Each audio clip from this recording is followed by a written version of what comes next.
everybody. Afternoon, everybody. We'll make a start. If you could take your seats for those who wish to. My name is John Barry. I think I've taught some of you at least over the years. I'm a professor here in the School of History, Anthropology, Philosophy and Politics. And actually, the story and the journey of how we've got to this event, which is the second event that myself and Raymond McCord have put on, takes me outside my academic comfort zone, I have to say, and this may be shared with you today. And I'm absolutely delighted that we have had this opportunity for a second event for students and staff to hear directly from victims and survivors on an extremely complex and often very emotive issue. And for me, as I say, it is outside my comfort zone. I don't research this area at all. I do happier subjects like the end of the world with climate change and fossil fuel ending and so on. But this is part of what I think the university's public obligation should be, to create a space for you, particularly the younger students amongst you, who are, of course, our next generation, to learn from the past, and to learn from the past and about the past, not just from books or academics like me, but from people who've lived through some of the worst aspects of the Troubles and the conflict here. So you're all very welcome. The format will be, we have 4 speakers. We'll have John speaking first, then Michael, then Catherine, then Raymond. They're going to speak for about half an hour because we don't want this just to be a lecture. We're going to give about an hour then for questions and answers or discussions or points that people would like to make. So I'd like to invite up John, first of all.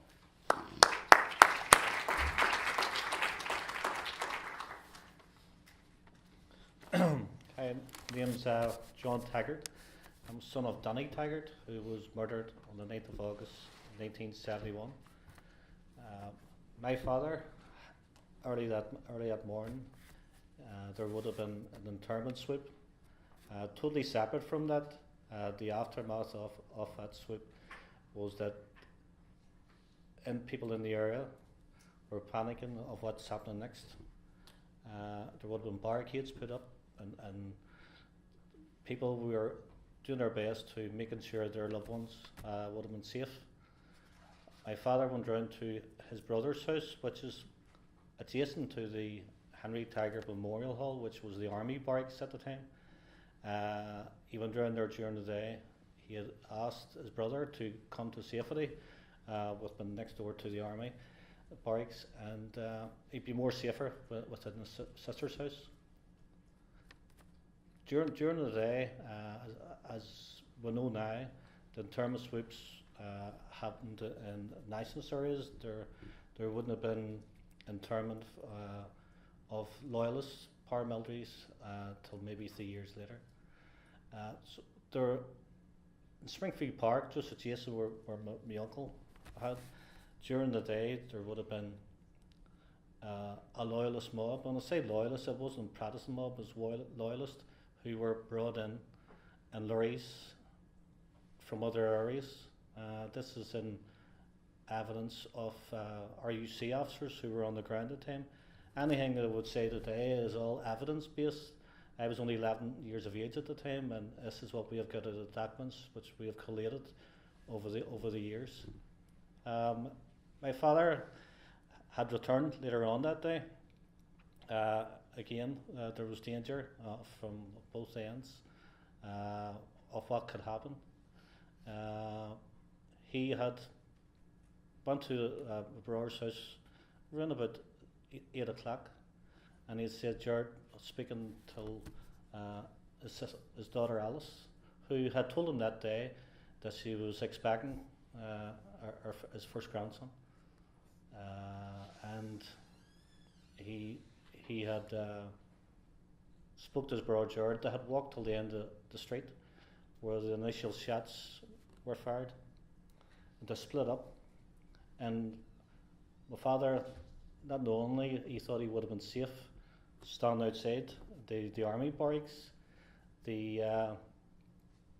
Without warning, the soldiers came out and started firing indiscriminately into the crowd of men and women who were gathered along the road.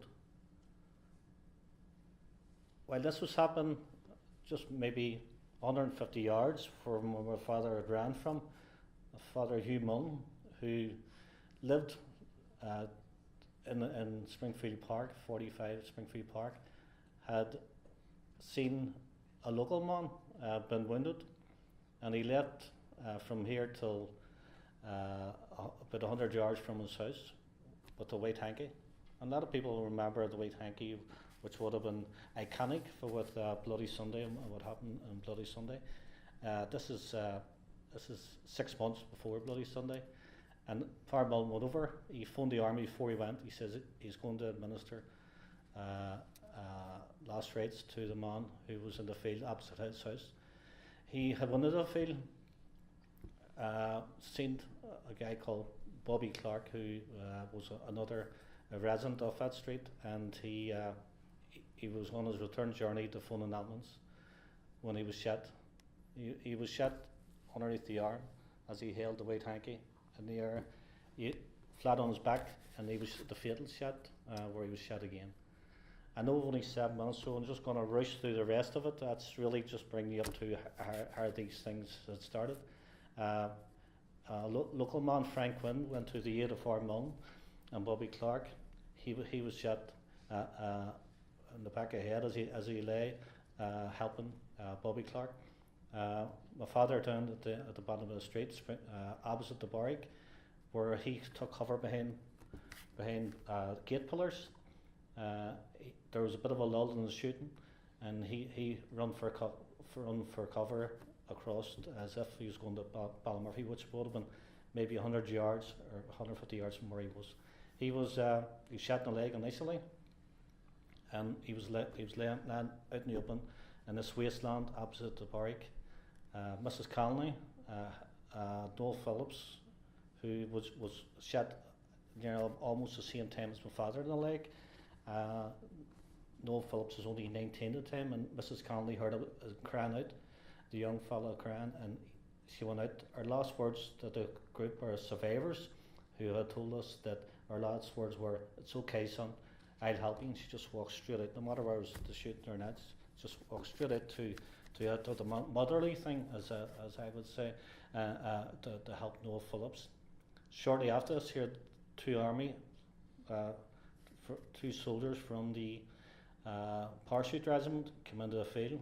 One of them was the army officer in charge of 85 paratroopers from the two para, came into the field, and instead of helping, they started shooting people on the ground, which, like I say, Noel Phillips was only shot in the leg, and we have evidence that he was executed, and he was executed from a handgun with forensic evidence where the bullet, 9mm bullet, which we found out later would have come from a Browning pistol, was left in the body. By the time this was over, they had brought the dead and the wounded into the barrack, and the survivors in there had said that they were left.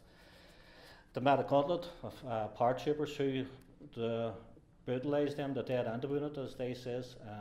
We had found out later my father was shot 14 times as he lay defenceless on the ground.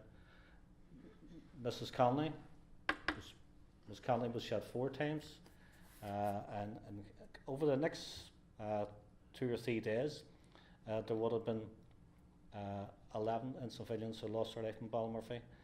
This where you had 600 paratroopers in the greater Ballymurphy area, and it didn't happen on the moment of madness. This happened and sustained 3 days where 11 people lost their lives on August 9th to 11th, 1971.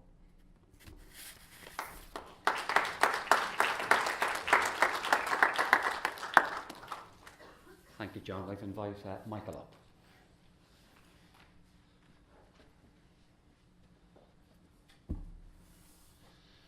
Hello, my name's Michael Gallagher.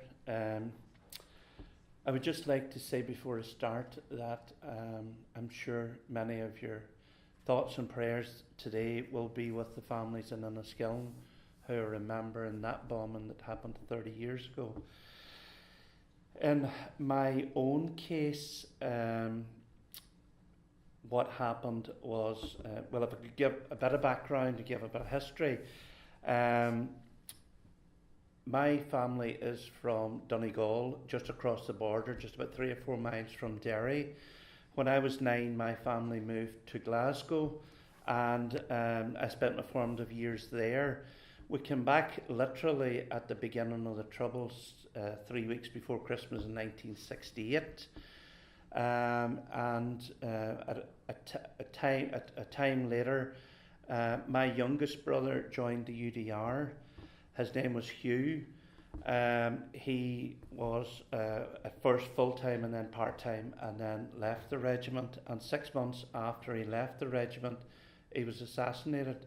He was married with 2 children, 5 and 3. And at that point in our lives, we thought that was the worst thing that could possibly happen. But on the 15th of August 1998, our only son, Aidan, who was 21 at the time, probably around some of your ages, went into town with his friends to buy a pair of jeans, and he died there along with 30 other people. He never returned. I had, I've 1 boy and 2 girls, and that began the beginning of really a journey which has lasted almost 20 years to find out the truth of what happened with that bombing. It's taken many twists and turns. It was a bombing that there was a strong cross-border element to it, in that the bombers came from Dundalk and spent less than 40 minutes in Northern Ireland and returned there. And we have huge issues with both the British and Irish governments. We believe that there was agents, well, we know there was agents involved on both sides of the border. An American agent called David Rupert, who infiltrated the real IRA, and there are many, many questions to be answered. We delivered a report to the British and Irish governments in 2012 in support of a public inquiry, because we believed that's the only way we were going to get justice. And the British government, the then Secretary of State Theresa Villiers, said no, there had been enough inquiries into Omagh. So we decided then to judicially review that decision, and we're locked into that process at the minute, as is John and Eugene. We're all sort of engaging in the legal process. We went down the political route, going to various politicians right across the board. All we got was cups of tea and sympathy.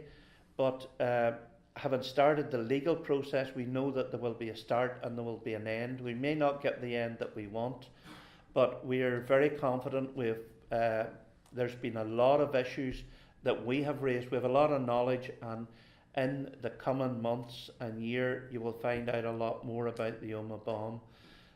Like many of the incidents, McGurk's Bar, Enniskillen, Loughin Island, they're endless. We have never seen anybody held responsible for those bombings.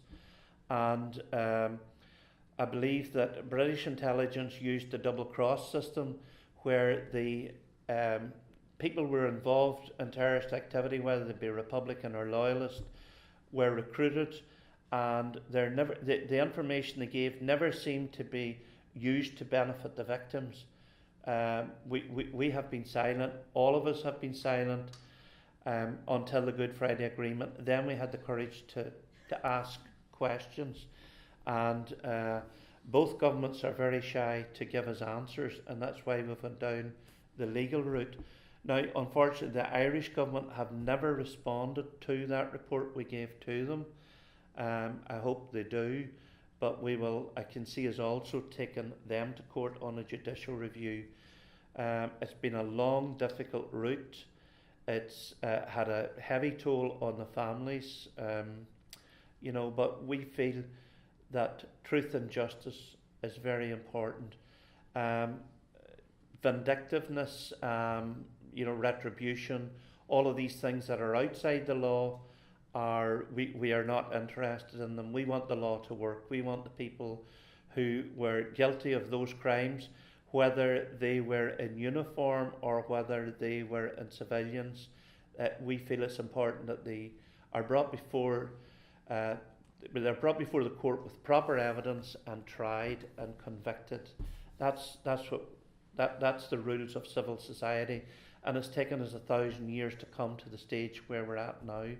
So I thank you for your attention, and very grateful that you've came here this morning or this afternoon to hear us. Thank you.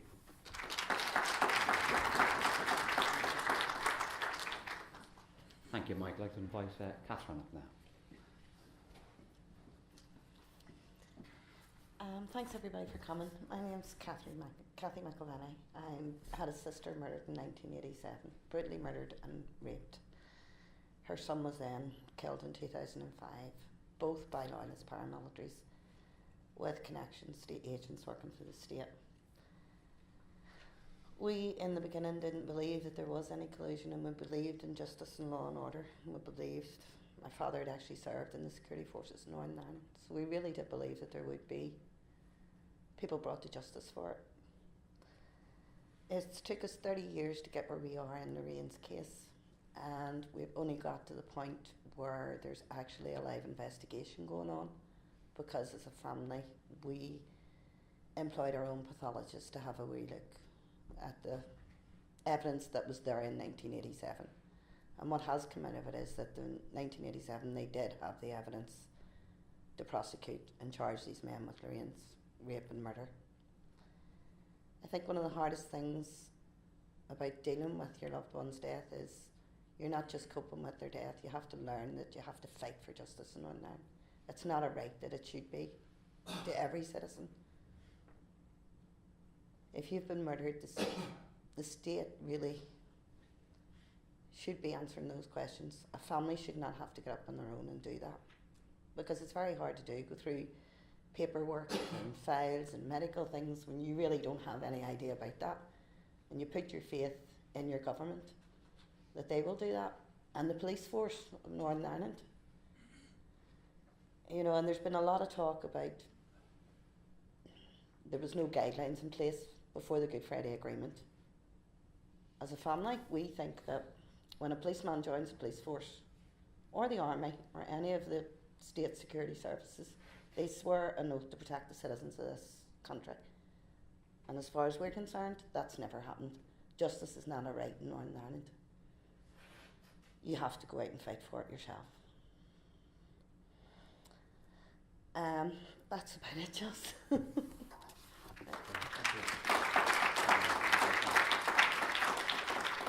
Okay, I'd like to invite Raymond now.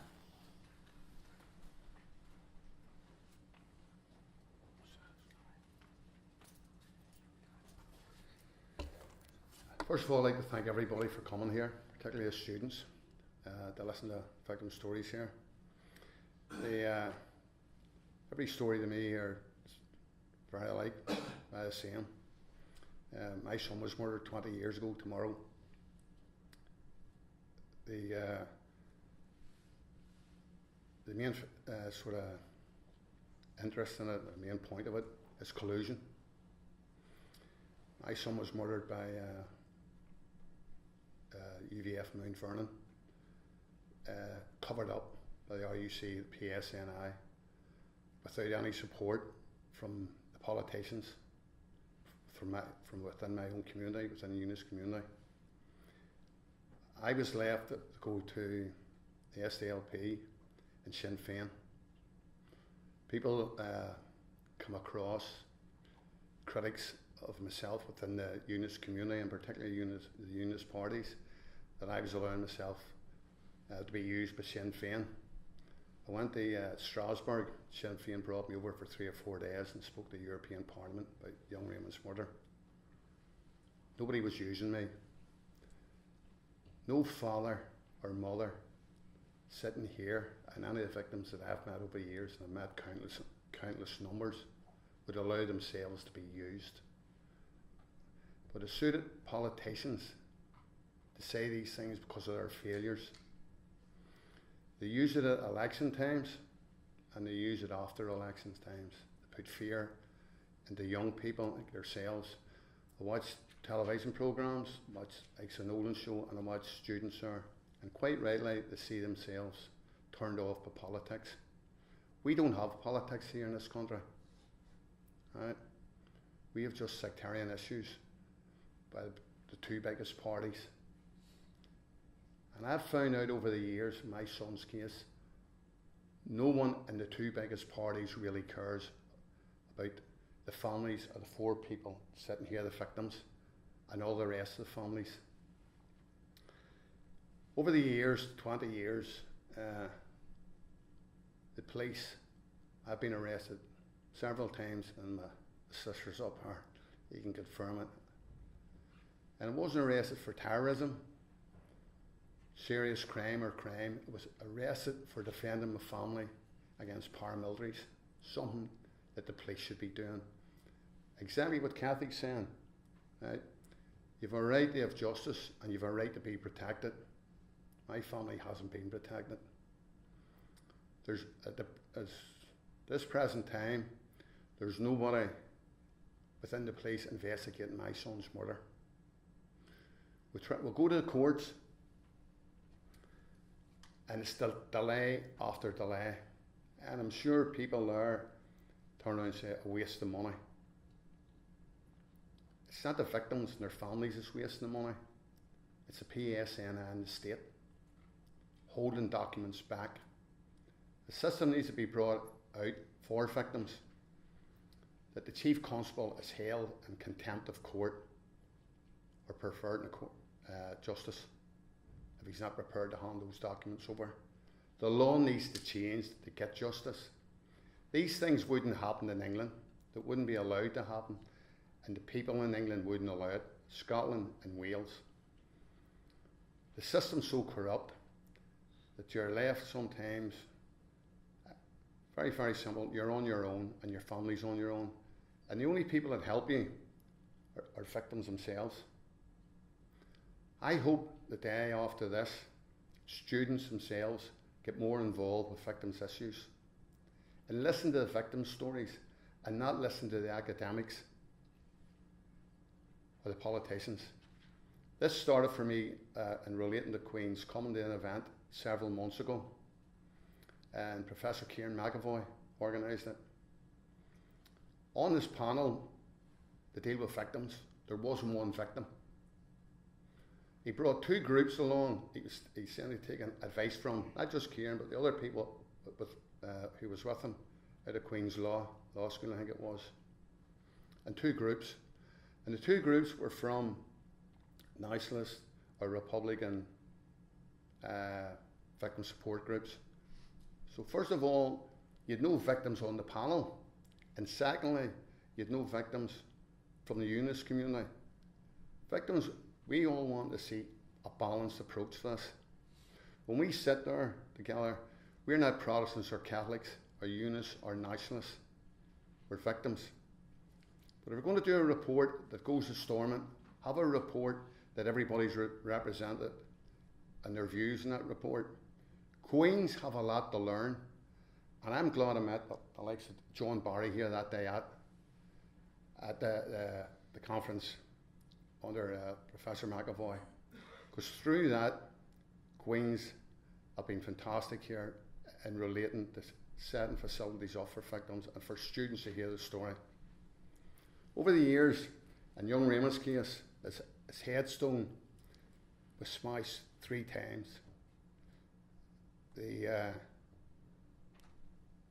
No one was arrested. And on one of the occasions it was smashed, it was a Saturday morning, we went to the grave, it was smashed in bits. I went to the police to make a complaint. I told the police, the CID, a lady in it, who carried it out, the organisation, and who was behind it. And I told them I would go to the UVF commander's house and tell her and ask him why it happened, and God knows what would have happened at the door. The policewoman told me I wasn't going near the house in case I was attacked. You know, but according to the policewoman, he wasn't a paramilitary. So how was he going to attack me? To turn round, I went home It took me, a young lad, lived with me at the time, I lived on my own, to football. I came back and the police arrested me and took me to the Antrim Road police station. The police woman made up a story and said that I told her that I was going to shoot this man at his house. Now, if you say in the police station the first, you won't get leaving the police station, but the police decided to cover their backs on the informers and arrested me. They told me in the police station on Antrim Road that I was going to the big house, like I call it, was McGabry prison, even though I hadn't done anything. That's the treatment you get fighting for justice and fighting for your son. There's decent policemen there who've helped me over the years, who's given me information on a lot of cases, who's told me who the informants were, and they told me, an inspector told me one time, and he asked him why I wouldn't do his job in young Raymond's case. And his words were to me, I'm a young man still, Raymond, and if I want to go up the ladder, I can't do anything for you. He had to stay silent. Those things don't come out from academics, and they don't come out from politicians unless they want to score points. And we're not here to score points today, any of the victims. We're here to tell you exactly what it's like to be a victim, and it's not nice. You have to watch who you speak to. You have to see who you trust, because, you know, for me, I live under a death threat, and in one way I'm glad, because it shows what I'm doing is the right thing for my son, and I'm telling the truth. People don't want to kill people who's telling lies. Paramilitaries don't want to do it. They only want to kill the people that's telling the truth. I hope that after this, and during the next hour, the students in the audience will ask a lot of questions relating to what it's like to be a victim, so you can go away and understand. And I would ask you again to get involved with victims projects, and if you're going to do that, be involved with victims who their groups are completely cross-community. Thank you.